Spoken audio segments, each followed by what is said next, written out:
Hi, I'm Dr. Stram from Elk Grove Pet Clinic, and I just wanted to discuss feline declawing with you.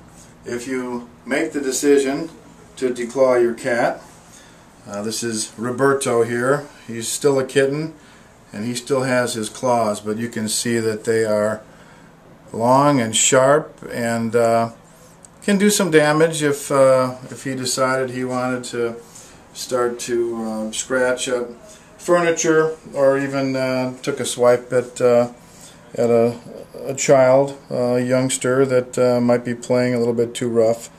But whatever the decision, if the decision is made to declaw them, I just wanted to discuss the different options you have. There's several different methods for declawing cats. There's a method called the Resco technique, which basically the animal is anesthetized and a Resco nail trimmer is used to chop the nail off of the paw. This is a guillotine type nail trimmer, and in my opinion it is a crude way to declaw an animal. It makes a good size hole, and although it's sharp, it's not as sharp as it should be, and it does probably a good deal of tearing and not enough of a cutting motion. Plus the holes, like I said, the holes that it creates are very big, and it takes a bit longer for the animal to heal. And if you're not really good at that technique, the animals can be in a lot of pain afterwards, and you can actually leave a piece of the bone behind because it's not as accurate, because you're not able to see the bone as you do the chopping.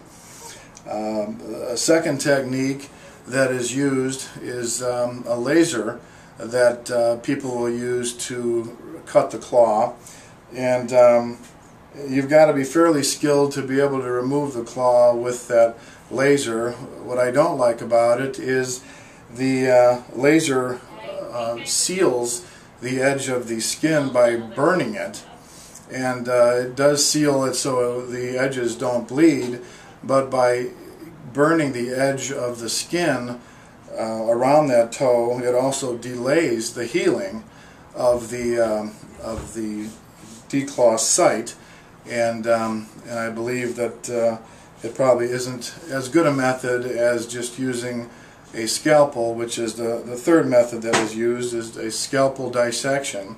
That's the method I like to use. The animal's anesthetized. We put a tourniquet on each limb, the limb we're going to declaw, and I use a scalpel just to make an incision in the skin, and I retract the skin back and cut the 4 teeny little ligaments that hold the claw on, and then the claw is just removed after that. We don't use any sutures or any glue because it's a fresh edge. It heals rapidly to the other edge, a lot quicker than you'd expect for the laser, and the animals are usually up and walking fairly well the next day. We do keep them in the hospital a couple of days just so they're not too active and break any incisions open. We do a great deal of pain management on these guys because we don't want them to be in any kind of discomfort. We also have the option of using a fentanyl patch that we'll put on the night before the declaw, so when the animal is being declawed, it has the benefit of the fentanyl on board to prevent it from being in any pain. So they tend to do very well. And we've done hundreds and hundreds of cats in that method and have never had any kind of a problem with it.